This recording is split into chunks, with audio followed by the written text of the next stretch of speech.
欢迎来到明星新闻中国渠道，点击订阅频道，不要错过当天最热门的新闻。37岁赵丽颖粗布麻衣也惊艳，天生丽质难掩仙气。赵丽颖深蓝披风造型显精致，从群演到顶流，用演技打破偏见。非科班出身却作品实力强，时尚感提升。离婚后转型现实题材，在风吹半夏中展现新形象，逆袭靠把握每个机会。赵丽颖穿着深蓝色大披风，头发偏向一边扎了一个慵懒蓬松的麻花辫，看着很随意。其实这造型要花一番功夫呀，显得脸蛋小小的，后脑勺也挺圆润的。赵丽颖这自然感快要溢出屏幕了，她用10几年的时间，从群演成长为顶流，在压虎搜星夺冠后，经历7年龙套，用《陆贞传奇》打破了圆脸不能当女主的偏见。花千骨爆红的时候，赵丽颖已经默默打磨了演技10年，即便非科班出身，但她的作品却很有实力。当别人在维持颜值，赵丽颖却在突破天花板，这就是自然的底气啊！早年赵丽颖经常被吐槽没穿对，但现在赵丽颖已经是国际秀场的常客了。除了浪琴的代言人，还解锁了范思哲、阿玛尼，不追潮流，找到自己的气质才是时尚。和冯绍峰离婚后，赵丽颖没有炒作，转型现实题材后，在风吹半夏中，钢铁女老板让大家彻底忘记甜妹标签，所以哪有什么逆袭，只有把每个机会当救命稻草而已。赵丽颖这位37岁的女演员，一直以来都以其清新脱俗的气质和精湛的演技深受观众喜爱。即便岁月悄然流逝，她依旧保持着令人惊艳的美貌和独特的气质。无论是华丽的戏服还是朴素的粗布麻衣，她都能轻松驾驭，展现出别样的风采。这不仅是因为她天生丽质，更源于她自身的气质修养和对演艺事业的执着追求。在娱乐圈这个瞬息万变的世界里，赵丽颖始终保持着自己的初心。她从一个普通的女孩成长为如今炙手可热的女演员，并非一帆风顺，而是经历了无数的磨砺和挑战。从最初的跑龙套，到逐渐崭露头角，再到成为一线女星，每一步都凝聚着她的汗水和努力。她用自己的实际行动诠释了台上1分钟，台下10年功的道理，让人不禁为她的奋斗精神点赞。近年来，赵丽颖的作品类型越来越多元化。她不仅在古装剧中表现亮眼，在现代剧和电影中同样游刃有余。无论是知否、应是绿肥红瘦中的盛明兰，还是幸福到万家中的何幸福，她都能精准把握角色的内心世界，将人物的情感起伏演绎得淋漓尽致。这种精湛的演技不仅赢得了观众的认可，也得到了业内人士的高度评价。赵丽颖的成功并非偶然，而是长期积累的结果。她在表演上的不断突破和自我挑战，让她的每一个角色都具有鲜明的个性和深刻的内涵。她深知，作为演员，不能局限于某一种类型，而是要勇于尝试不同的角色，拓宽自己的戏路。因此，我们看到她不断挑战自我，从古装剧到现实题材，从青春偶像剧到社会现实剧，每一次转型都充满了惊喜。除了在演艺事业上的成就，赵丽颖的个人魅力同样令人倾倒。她低调谦逊，待人真诚，从不刻意炫耀自己，而是用作品说话。她在公众面前总是保持着一份淡然和从容，展现出成熟女人的风采。这种独特的气质，使她在娱乐圈中独树一帜，成为众多粉丝心目中的女神。值得一提的是，赵丽颖的外形条件也一直是大家热议的话题。37岁的她，依旧保持着姣好的容颜和曼妙的身姿，这不仅仅是天生丽质的体现，更是她长期自律和保养的结果。她注重健康饮食，坚持锻炼，并保持良好的作息习惯，这些都是她能够保持青春活力的重要因素。她用自己的实际行动告诉大家，真正的美丽不仅仅是外在的，更是源于内在的修养和自律。赵丽颖的故事激励了许多年轻人，尤其是那些正在奋斗中的人们。他的经历告诉我们，只要有梦想并为之努力，就一定能够取得成功。他的坚持和努力是我们学习的榜样。无论是在事业上还是在生活中，我们都应该像他一样，保持初心，不断进步。最后，我想对所有喜爱赵丽颖的观众朋友们说，无论你正在经历什么，永远不要放弃自己的梦想。赵丽颖的成功并不是一蹴而就的，而是经历了无数次的尝试和努力。如果你也有自己的目标，那么请坚定信念，勇敢前行。人生的道路上难免会有坎坷和挑战，但只要保持一颗坚定的心，就一定能够走出属于自己的光辉道路。同时，也希望大家能够理性追星，关注偶像的作品和品格，而不是仅仅停留在外貌和热度上。真正的偶像是值得学习和敬仰的，而不仅仅是一个娱乐的符号。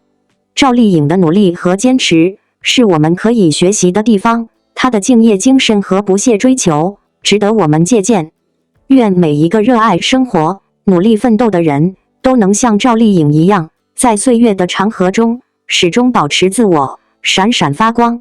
王一博不讨好市场，也能凭实力闯出自己的路。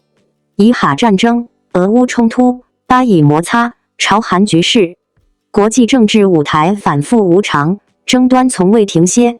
我们懂得，今天我们的享盛世，不是因为生活在和平的年代，而是生活在和平的中国。犹记2023电影春节档，无名被内地影院集体孤立，在早早场晚晚场决4场边缘地带杀出血路，以长尾效应票房逆袭。而2024年5月的日本东京，也正是它的热映，让原定放映影院从6家涨到85家，让中国电影赚到国际牌面。内娱有演不识金山玉，还是日语宰相肚里能撑船？这很难评，毕竟和日本有关的民族记忆从来令人心情复杂。然而，在新世界秩序中重新定义中国角色，学习如何做大国是中华崛起必经之路。艺术更不能搞狭隘民族主义，别人投桃咱也报李。无名出圈热词搁置就很应景，他曾摆平中日领土争议、搁置争议，共同开发。而无名墙内开花墙外香，依然可搁置争议，共同开发。没错，世界日新月异，国际关系反复无常，太阳底下也会有新事。这不，眼下跟无名有关的就有一则：2024年3月29日，传记电影《奥本海默》在日本上映。作为领教过原子弹威力的国家，日本如何能旁观原子弹之父而安静如鸡？他们指责美国投原子弹是战争罪行，而电影掩盖了这点。纳尼？明明日本偷袭珍珠港先。通过美日网民 TikTok 自由辩论，至此，距二战日本侵略我国时隔93年 ，Nanking Unit 731等血淋淋梦魇词汇才得以进入美国民众视野。TikTok 事件让从前并不关心二战中日军暴行的人了解到，日军是罪有应得的二战战犯，不由得令人想起英年早逝的张纯如。当年先生致力揭开大屠杀真相，向西方普及日军暴行，拼全力为达夙愿，现在却以此种方式达成，历史真是吊诡。记住历史，但不要记住仇恨，这是南京大屠杀幸存者李秀英的遗言。仇恨还是宽恕，这是个问题。尤其是日本通过汇集记忆让国民忘记历史，自然不会有新生代对历史的了解，更谈不上歉疚、担当。善良得不到回应，宽恕者如何释怀？记住历史与不计仇恨之间，宽恕并不容易。只要日本回避历史，中日间就永远横亘着交流的高墙。所以，求日作为足梗在所有中国人喉头的一根刺，在漫长历史里并未消融。同理，日本人对中日文化交流的敏感性和复杂性也一样。国家间没有永远的朋友，也没有永远的敌人，只有永远的利益。两国间的文化交流发展，能不能直接作用于国家间关系？当然可以，但肯定是有条件的。什么是政治？政治就是将朋友搞得多多的，将敌人搞得少少的。一味保持对日清算姿态，真的有利吗？从文化角度看，中日建交基本上是长期中国文化逆差，日本文化顺差。中国对了解日本充满兴趣，但日本对中国兴趣不浓，这是现实。当中国虚心向日本学习时，日本文化自然受到赞美与推崇。上世纪80年代，从写意热播到山口百惠发型，从追捕热映到高仓健式审美，从千与千寻到宫崎骏日漫，日本流行文化全球攻城略地塑造人畜无害的和平形象。当然，以上对中国青年的影响却是高质量的，但日本文化输出必然是日本本位的，是在根植日式审美与文化的种子。我们固然不能把交流都视为文化侵袭，但由于日本单方面对我国文化输入，青少年被日本文化潜移默化影响隐患巨大。当然，中日一衣带水，日本文学和生活审美中的确有太多中式文化元素，甚至有人一度拿日本茶道花道说事，说日本比中国更懂得、更珍视东方文化。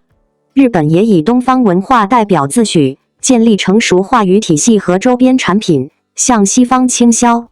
但自鸦片战争始，日本因中国国力孱弱而傲慢，侧目至今。